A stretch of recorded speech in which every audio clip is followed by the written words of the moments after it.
turn to Section 1. Section 1. A man wants to find out about taking part in a dragon boat race. Listen to the conversation between the man and the woman and answer the questions. First, you have some time to look at questions 1 to 5.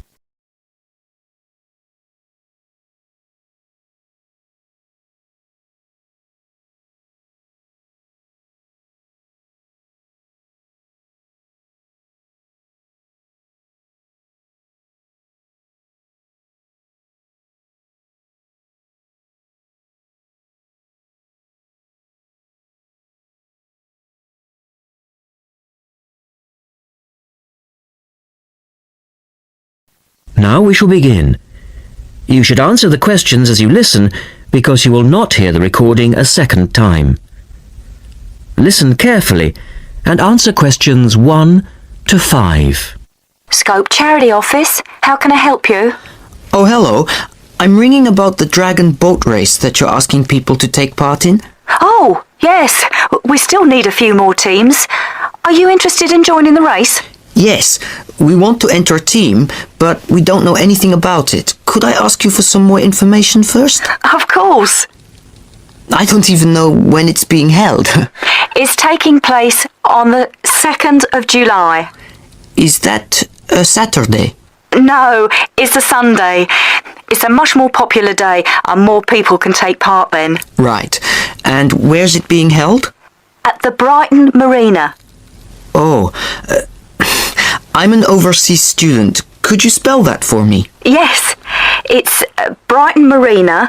That's Marina. Do you know where it is? I'm not sure. It's a couple of miles past the Palace Pier. Oh, yes, I know it. You take a right turning off the coast road, or you can cycle along the seafront. That's good. What time does the race start? Well, the first heats begin at 10 a.m, but you need to register half an hour before that, at 9:30, and we really recommend that you aim to be there by 9. It's a good idea to arrange a meeting place for your team. Right. And the race is to help raise money for charity? It is. We're asking every team member to try and raise £35 by getting friends and or relatives to sponsor them. Every crew member will receive a free tournament t-shirt if your team manages to raise £1,000 or more. Oh, that's quite good. Also, we're holding a raffle. Every crew member who takes part in the race this season will be entered into a free prize draw. Oh, what's the prize? It's pretty good. It's a holiday in Hong Kong. Sounds great. The man asks for more information. Look at questions 6 to 10.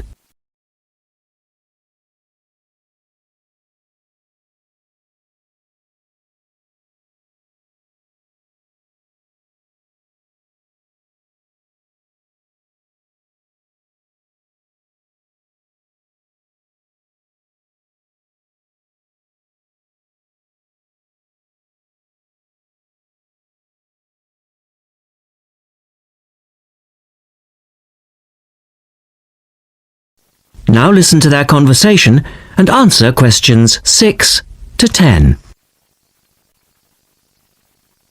Is there anything else you need to know? Could you just tell me a little bit more about the teams? Well, you need to have a crew of 20 people for your dragon boat, and you then need to agree on who's going to be the team captain. That will probably be you. Fine. I've got a group of 20 people who are interested. Do all the team members have to be a certain age? Well, there's no age limit as such, but if you have a team member who's under 18, then they have to get their parents' permission to take part. Yes, that makes sense.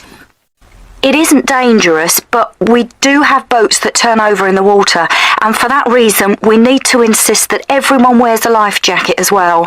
And you can hire life jackets from us when your team arrives. What do you advise people to wear? Well, Most people wear a t-shirt, shorts and trainers. I certainly wouldn't recommend that you wear jeans or boots. In fact, it's a very good idea to bring some spare clothes. Okay. It can get quite cold and wet if the weather's bad, and there's quite a bit of hanging around, especially if you qualify for the semi-finals or the final. I see what you mean. Have you got a name for your team? Oh, not yet, no. Well, you need to decide on one and then put it on the entrance form, which I'll send you. Oh, okay. So, if you'd like to give me your address, I'll be happy to send details first class. That is the end of section 1. You now have half a minute to check your answers.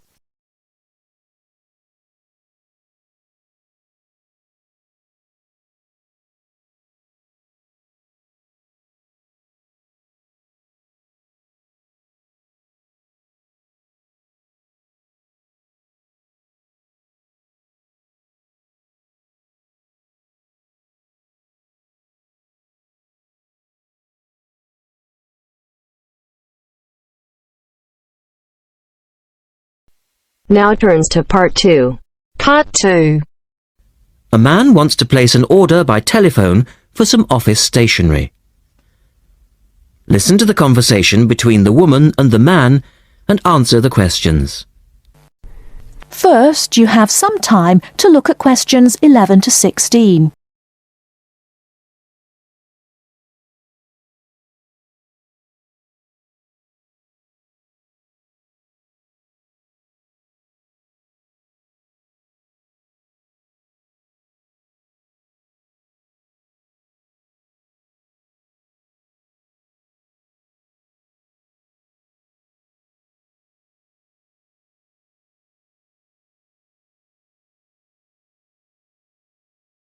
Now, listen carefully and answer questions 11 to 16.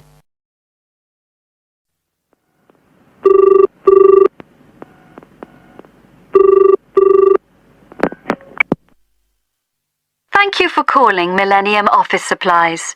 If you would like to place an order, please press 1. Your call has been placed in a queue. A customer service operator will be with you shortly.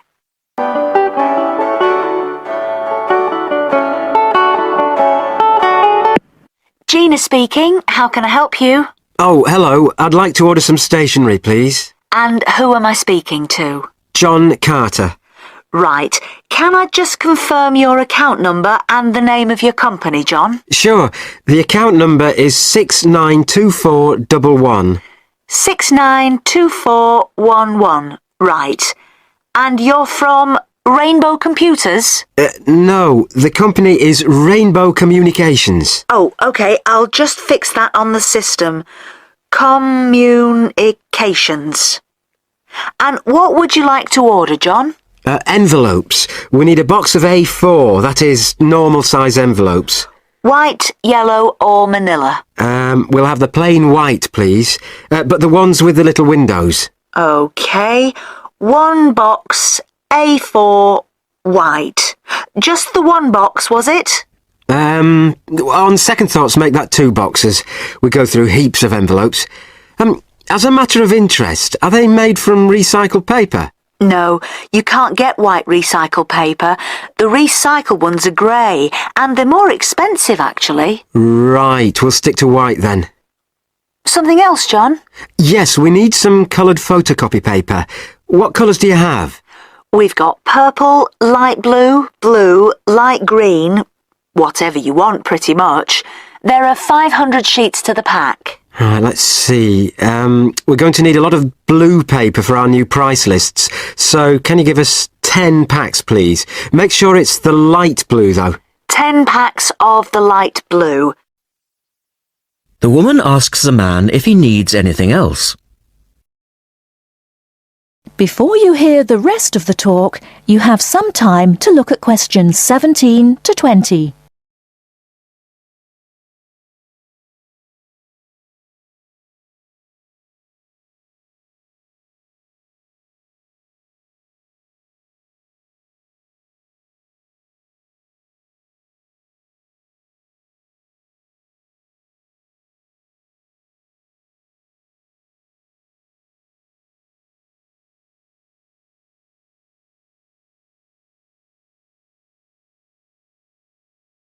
Now listen and answer questions 17 to 20. Anything else that we can help you with? Let me think. What else do we need? I'm sure there was something else. Pens, paper clips, fax paper, computer supplies, office furniture? Oh yes, we need floppy disks. Do you have those nice coloured ones? Yes, but they're a bit more expensive than the black ones. Oh, that's all right. I'm not paying anyway. Right. Floppy disks. And what about diaries for next year? We've got them in stock already, and it's a good idea to order early. No, I think we're all right for diaries. But something we do need is one of those big wall calendars. You know, one that shows the whole year at a glance. Do you stock those? We certainly do. OK, can you include a wall calendar then, with the other stuff? Just make sure it's got the whole year on the one side. Sure. And do you have a copy of our new catalogue? No, I don't, but could you send one? Yes, I'll pop one in with the order. You'll find it a lot easier to remember what you need if you have our catalogue in front of you next time. Yes, good idea. And when can you deliver this? Should be with you tomorrow morning. Can you make sure that it's not after 11:30 a.m? Because I have to go out at 12. There's only myself here on Fridays. Fine. I'll make a note on the delivery docket that they should deliver before 11:30. Thanks very much. Thanks. That is the end of part 2. You now have half a minute to check your answers.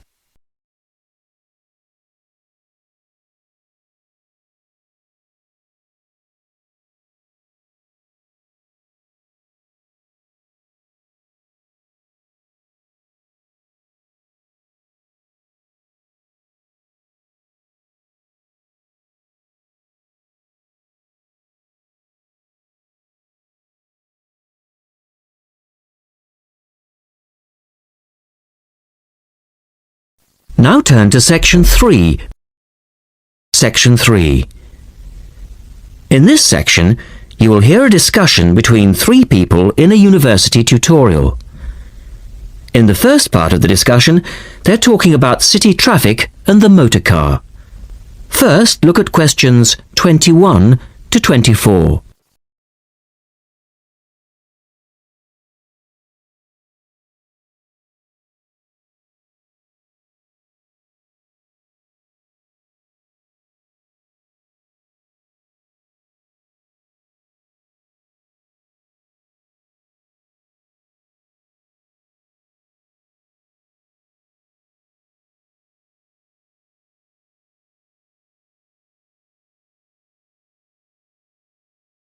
Now listen to the first part of the discussion and answer questions 21 to 24. We're very pleased to welcome Professor Isaac Nebworth to our tutorial group today. And he's come to share one of his pet passions with us, city traffic and our Western dependence on the motor car. I believe questions are quite welcome throughout. Thank you. Well, I know you're all very familiar with the superhighway here in Melbourne. But do superhighways automatically lead to super wealth, as our politicians would have us believe? I think not. Can you give us an example of what you mean exactly? Sure. Well, by continuing to encourage this dependence on the motor car, we simply create more congestion and more urban sprawl. And you can see that here in Melbourne, right under your nose. Excuse me, I would just like to say that I feel the sprawl is part of the city. The freeways mean people can enjoy the benefits of living away from the centre on larger blocks with gardens, but still be able to drive back into the city centre for work or entertainment. Well, I'm not convinced that people want to do that. And is our money being well spent? It may be okay for you now, but come back to me in 5 years' time. Let's take CityLink, for example, the new freeway here in Melbourne. Well, I use the freeway all the time. I think it's great. Ah, yes, but it cost $2 billion to build, and you could have gotten 10 times the value by putting the money into public transport. If you give the automobile road space, it will fill that space, and you'll soon find you'll be crawling along your CityLink. But surely you cannot simply blame the car. Some of the blame must rest with governments and city planners. Well, there is an argument, surely, that building good roads is actually beneficial because most new cars these days are highly efficient. They use far less petrol than in the past, and emissions of dangerous gases are low. Old, congested roads, on the other hand, encourage traffic to move slowly, and it's the stationary cars that cause the pollution and smog, whereas good roads increase traffic speeds and thus the amount of time cars are actually on the roads. Well, this is the old argument put forward by the road lobby, but for me it's clear-cut. Roads equal cars, which equal smog. Public transport is the way to go. In the second part of the discussion, the professor talks about public transport in different cities. Look at questions 25 to 30 first.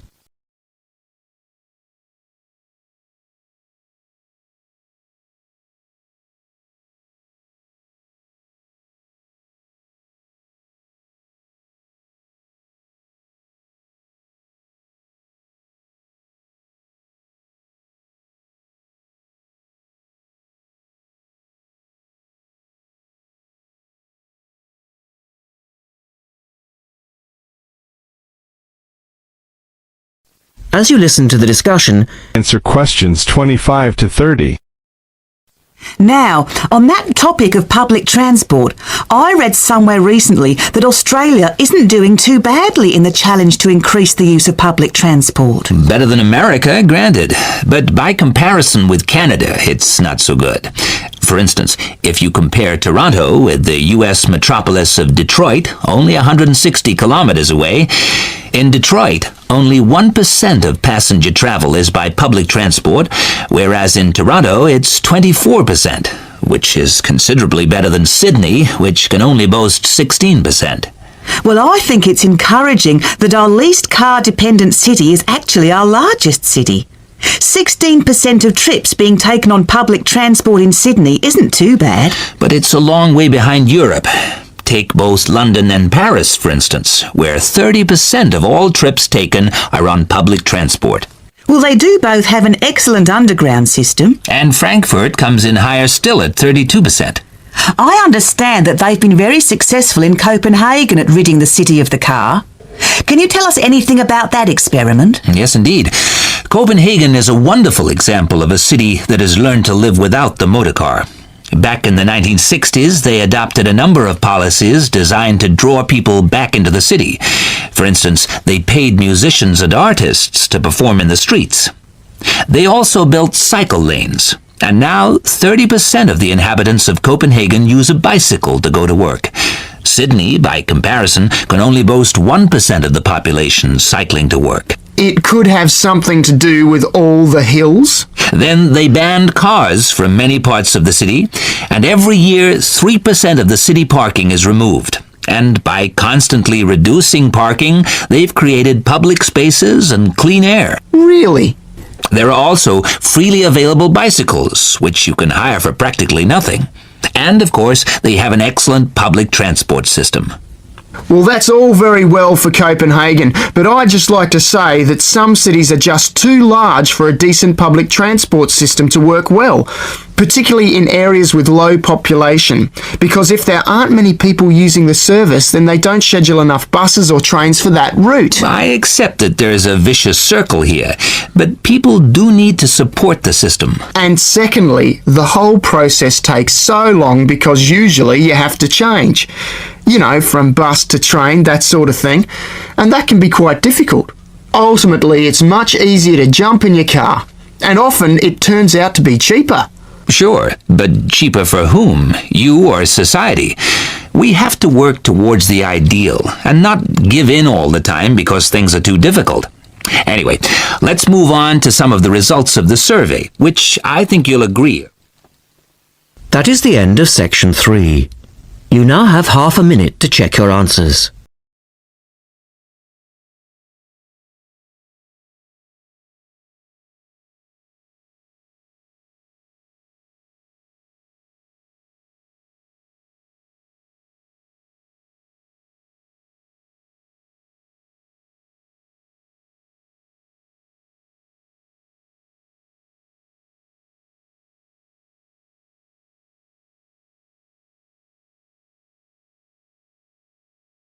Now turns to Part 4.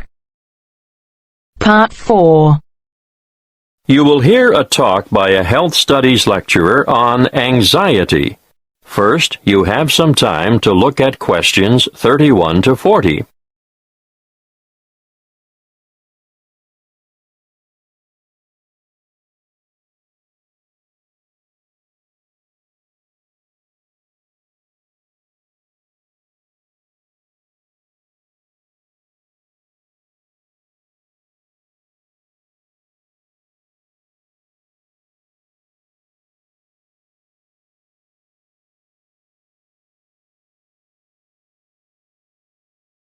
Listen carefully and answer questions 31 to 40. My talk today is on anxiety. Anxiety is something you've all experienced at some time in your life, so you'll know that it's an emotional condition in which feelings of dread, fear, and mental agitation predominate. However, what we call an anxiety state or anxiety neurosis or phobic state, they all mean the same thing, is characterized by anxiety reactions far greater than those normally expected for the circumstances, and these reactions may be severe and prolonged. This is the most common form of neurosis in westernized countries. Usually, normal anxiety decreases with repeated exposure to the feared situation, whereas a neurotic anxiety tends to increase. Gradually, the person is inclined to avoid the feared situation and views it with increasing dread. Sometimes there may be an inherited tendency for this, but usually environmental issues are more important. The individual may have been a worrier throughout life, and a stressful condition, just before symptoms set in, is common. Often there is a gradual build-up of anxiety, possibly for weeks or months before the ultimate break occurs. The precipitating cause is usually one of great significance to the patient, often related to personal events, such as bereavement, a breakup, threats to career, health, or personal integrity. What are the symptoms of phobia? Well, phobic states often develop into severe, crippling challenges that can be very difficult to overcome. The person develops a fear of certain situations. It's not uncommon to have one or more of these present at the same time. I'm going to name some frequent phobias and give you a description of their symptoms. Let's start with agoraphobia, which is when the person has an intense anxiety about venturing outside the safety of the normal home surroundings. It may be impossible for this person to ever go out alone. Their fear of public or open spaces is completely irrational, and they often end up leading very secluded lives. Claustrophobia, on the other hand, is a morbid fear of closed-in areas or places. If you see me taking the stairs instead of the lift, think about it. Am I trying to get more exercise, or am I trying to avoid the confined interior of the lift? And I'm sure you all know people who are afraid of flying. Sometimes it's the fear of being enclosed in the aeroplane itself, and you can imagine how the cramped confines of airline toilets are really bad news for these sufferers. Now I'll move on to discuss social phobia, which, believe it or not, is more common in men. It's an acute anxiety that develops when they are in the presence of others. They feel self-conscious, apprehensive, and embarrassed. If attention, real or imagined, is focused on the sufferer, he becomes uneasy and may blush, stammer, or stutter. Some sufferers even develop tremors, shaking or trembling movements of a part or parts of the body. Or another very common sign of their extreme discomfort is that they perspire profusely on their palms, under their arms, or on their feet. That brings me to the last one that I want to mention today, and that is single phobia. And no, it's not a fear of lifelong bachelorhood. This one is actually precipitated by an acute aversion to dogs, cats, spiders. You may have heard of the term arachnophobia. Well, it applies specifically to spiders, but any single thing can basically cause a strong aversion. Snakes, frogs, mice, or rats, for instance. I can assure you the list is unlimited. You name it, and someone is sure to have a phobia about it. Some people are terrified of the dark, for example, and I'm not talking about young children here. You'd be surprised how many adults are afflicted in this way. Well, I see our time is up. Next week I'll go into some of the treatments and therapies for phobias that have been used over the ages, and some of the relatively new drugs that have recently come on the scene. That is the end of part 4. You now have half a minute to check your answers.